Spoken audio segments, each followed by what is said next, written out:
빠르게 흘러가는 디지털 세상에서 놓쳐서는 안 되는 테크 뉴스를 콕콕 짚어드리겠습니다. 서영태 기자의 어썸테크 시작하겠습니다. 기자님 어서 오세요. 네, 안녕하세요. 반갑습니다.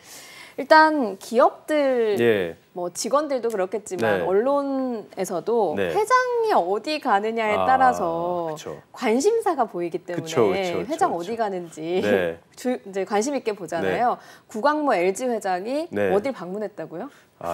구광모 LG 회장 지난주에 중요한 곳 방문했는데 오늘은 일단 미국으로 떠나신 걸로 지금 파악이 되고 있죠. 윤석열 대통령 방미 일정 함께하는 그런 구광모 LG 회장이 방미를 같이 함께한다고 알려져 있는데 그에 앞서서 들렸던 곳이 LG 화학의 충북 청주에 양극재 공장이 있어요. 양극재라고 하면은 배터리에 들어간 아주 중요한 핵심 소재인데요. 양극활 물질이 사실 좀 정확한 표현이긴 한데 이 양극재 공장이 충북 청주에 있습니다. 이 충북 청주에 있는 양극재 공장에 방문해가지고 이 양극재 사업에 대해서 선도적인 경쟁적인 우위를 유지하자고 뭐 이렇게 멘션을 했다고 해요. 이 양극활 물질이 굉장히 중요한 게 뭐냐면은 배터리 성능이나 뭐 용량이나 수명이나 이런 게 다 양극활 물질에서 결정이 나요. 배터리의 가격이 한 40%를 차지한다고 하는데 LG화학 같은 경우는 이제 우리나라가 다 그렇지만은 이제 삼원계 이제 니켈 기반으로 하는데 하이니켈 배터리를 여기 양극활 물질을 하이니켈 양극활 물질을 지금 이 공장에서 만들고 있습니다. 한 연 7만 톤 정도를 생산하는데 이게 전기차에 한 70만 대 정도 들어가는 거거든요. 이 양극활 물질 중에서 이 하이니켈이라는 게 뭐냐면은 니켈이 이제 전체 비중이 한 80%에서 90% 정도 들어가는 건데요. 원래 NCM 이렇게 우리나라가 많이 하는 거예요. 중국 LFP하고. 근데 NCM에서 니켈, 코발트, 망간인데 코발트가 좀 비싸요. 콩고에서 나오고 하는 건데 좀 비싸기 때문에 대신 니켈 함량이 좀 높인 거고 여기에 그러니까 성능이 더 좋아지는데 안정성을 좀 더 늘리기 위해서 알루미늄까지 넣어가지고 NCMA라는 그런 양극활 물질을 이 공장에 생산하거든요. 그렇기 때문에 LG화학이 모든 어떤 기술 같은 게 다 여기 집약돼 있다 평가를 받고요. 전 세계 배터리 공급망에 LG화학의 공급망에 LG의 공급망에 어떤 구심점이다 이렇게 평가를 받고 있습니다. 그런데 이게 굉장히 중요한 공장인데 이 비슷한 공장을 미국에서도 또 지으려고 하고 있어요.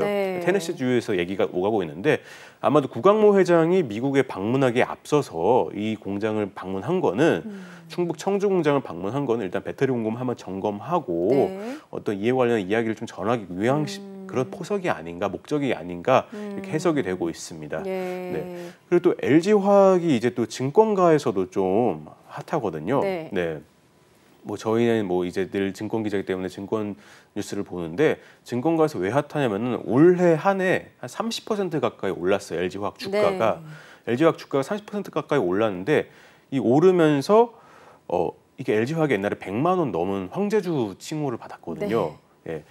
지난주에 한 85만 원까지 찍었었는데 그러면서 삼성 바이오로직스 제치고 시가총액 4위까지 올랐었는데 코스피에 이제 100만 원까지 오를 거라는 그런 전망들이 좀 나오고 있어요. 지금 70만 원 후반대인데 지금 사면 100만 원까지 가면은 상당한 거죠.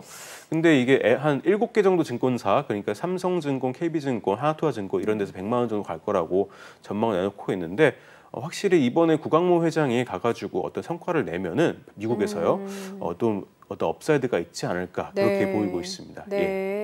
어쨌든 회장이 청주 공장을 방문을 한 거는 미국에 가기 전에 좀 사전 점검 그리고 뭐 사투리로 단디해라 이런 의미로 좀 풀이가 될 것 같네요. 그러면 이 LG에 굉장히 이제 좀 호재가 있는 상황인 것 같은데 주 LG에도 좀 어떤 요구 사항들이 좀 생기고 있다고 들었거든요. 그러니까 지금 요새 증권가에서 좀 이슈가 되는 LG그룹 주식이 LG화학도 있는데 주 LG 지주사잖아요. 이 지주사에 대해서도 좀 뉴스가 나오고 있어요. 영국의 투자회사 실체스터라고 있거든요. 이름이 좀 특이하죠. 실체스터 인터내셔널 인베스터스라고 있는데 주 LG의 3대 주주가 됐다고 지금 5% 지분을 보유했다고 공시를 했어요. 그러면서 의미심장한 말을 남겼는데 주주로서의 권리를 좀 행사하겠다 뭐 이렇게 얘기를 했습니다. 그러니까 이제 아무래도 액티비즘 펀드 같아요. 주주 행동주의 적극적으로 주주 친화 정책을 기업에게 요구하는 그런 투자 회사로 여겨지는데 이 회사가 일단 구체적으로는 뭐 주주 제안을 했다거나 아니면 따로 임원들 이사 만나가지고 비공개적인 어떤 대화를 했다거나 그렇게 그렇다고 파악이 되지는 않고 있거든요. 네. 뭐 그렇다고 하진 않는데 아무래도 좀 주주의 목소리를 높이면서 좀 배당을 많이 하라던가 자사주 매입을 하라던가 좀 주주 친화적인 정책을 펴라고 요구할 가능성이 좀 크다는 게 왜냐하면 과거의 행적들을 좀 보면요. 네, 그런 분석이 있습니다. 이게 나쁜 게 아닌 게요. 왜냐하면 주 LG는 좀 주가가 많이 저평가됐다는 평가를 많이 받고 있었어요. 그러니까 투자자들이 좀 많이 외면을 했고 뭐 이런 식으로 이제 칠체스터라는 영국 회사지만 우리나라 회사는 아니고 영국 회사지만은 그래도 주가 부양이라던가 주주 환원에 대해서 이야기를 하다 보면은 또 주 LG 주식도 좀 업사이드를 받지 않을까 그런 뭐 생각이 좀 들고 있습니다. 네, 예. 알겠습니다. 그리고 그 월드 IT 쇼에 LG 전자가 이제 참여를 당연히 했겠죠. 했을 텐데 어떤 제품을 가지고 했을지가 좀 궁금하긴 하거든요. 오늘 또 우리나라 대표한 테크 기업, 테크 그룹인 LG에 대한 이야기를 계속 하고 있는데 그 계열사 중 하나인 LG 전자도 그 말씀하신 그 전시회에 참가를 했어요. 저는 20일 날 다녀왔는데 솔직히 말해서 LG전자 부스가 제일 나았던 것 같아요. 다른 LG전자 부스가 제일 나았던 것 같아요. 일단은 LG전자 부스에 일단 가장 인상 깊었던 거 한 3가지 뽑자면 첫 번째로는 그 우리나라에서 처음 선보인 제품이 있어요. LG 시그니처 올레드 M이라는 건데 97인치 TV인데 97인치요. 근데 이게 왜 인상이 깊냐면은 세계 최초로 이제 무선이에요.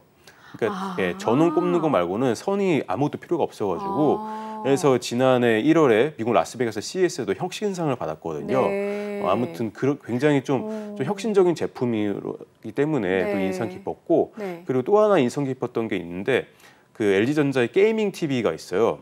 근데 이게 구부렸다 펴졌다 해요. 그래서 TV가요? TV인데 이게 TV인데 리모컨으로 조정할 수 있어요. 평평하면은 TV고 이게 구부려지면은 그러면 이제 게이밍 모니터예요. TV였다가 그리고 게임하는 모니터였다가 왔다 갔다 하는 건데 이게 리모컨을 조정할 때마다 이게 관람객들이 와 막 이러더라고요. 저도 좀 놀랍긴 했거든요. 뭐 이런 기술이 있다는 거 알고 있었는데 이렇게 하는 게 아니라요? 총 20단계 정도 공유를 조정할 수 있는데 이렇게 누르면 평평해졌다가 또 누르면 또 구부러졌다가 아무튼 좀 신기했습니다. 이 LG전자의 이 TV 얘기하다 보니까 LG 디스플레이 얘기도 안 할 수가 없는데 LG 디스플레이가 이제 TV용 올레드 그리고 또 이 올레드 제품을 활용한 올레드 패널을 활용한 TV들 있잖아요. 2013년에 올레드 패널 최초로 이제 양산 시작했는데 10년 만에 누적 매출이 이제 올레드 패널이랑 그리고 올레드 패널 활용한 TV랑 합쳐서 100조 원을 이제 올해 돌파할 거라고 시장 조사업체 옴디아에서 추산을 했는데요. 아무튼 우리나라가 강한 디스플레이 시장에서 또 올레드 TV라는 게 또 대당 200만 원 이상인 어떤 프리미엄 TV 시장을 바꿔놨다고 평가를 받잖아요. 올레드 TV가 한 비중이 지난해 기준으로 한 36% 정도 되는데 프리미엄 TV 시장에서요. 올해는 한 46%로 높아질 것으로 예상이 되고 있습니다. 아무튼 LG 디스플레이가 사실은 굉장히 놀라운 기술력들을 가지고 있고 또 그런 걸 가지고 또 선도를 하고 있고 거기다 LG전자의 TV까지 굉장히 인상 깊었습니다. 또 다시 또 LG전자 또 얘기를 돌아가면은 또 거기서 또 부스에서 제가 봤던 게 그 LG 클로이 아시죠? 그 로봇이에요. 로봇인데 뭐 서빙 로봇도 있고 물류 로봇도 있고 그리고 뭐 가이드하는 로봇도 있고 하는데 여기서 물류 로봇이 좀 인상 깊었던 게 뭐냐면은 LG전자가 얼마 전에 미국 시카고 물류 박람회에 참가했거든요. LG전자가 물류 박람회 관련해서 참가한 건 처음이라고 해요. 그러니까 이 로봇 산업에 대해서 좀 본격적으로 드라이브를 건 거고 그리고 이제 또 물류 산업계의 이 캐리봇, 이 물건을 운반하는 이 물류 로봇을 조금 팔려는 것 같은데 물류 로봇이라고 하면 덩치가 상당히 큰가요? 그렇게 크지는 않습니다. 그렇게 크지는 않고요. 그냥 귀엽게 생겼습니다. 아무튼 이제 이것을 이제 또 이제 진출하려고 하는데 이것도 좀 기대가 되는 부분입니다. 여러모로 LG 그룹 자체는 조금 기대할 만한 그런 것들이 좀 있군요. 미국 방문해서 배터리 공장도 그렇고요. 그리고 LG전자에서 나온 여러 가지 디스플레이라든가 TV들도 그렇고요. 가장 인상 깊었던 건 어떤 건가요? 가장 인상 깊었던 거는 아무래도 아까 말씀드렸던 이제 구부러졌다가 펴졌다? 이게 왜 인상 깊냐면요.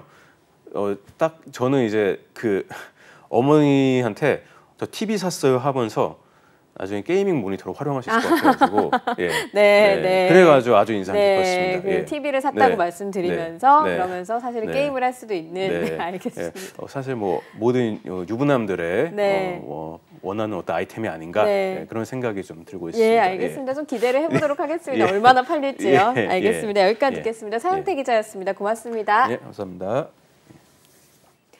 네, 인포맥스니 벌써 마쳐야 될 시간이 됐습니다. 영상을 보신 후에 궁금하신 점이나 개선해야 될 점이 있다면 유튜브 연합뉴스 경제TV 채널을 통해서 댓글을 달아주시면 더 좋은 방송으로 찾아뵙겠습니다. 고맙습니다.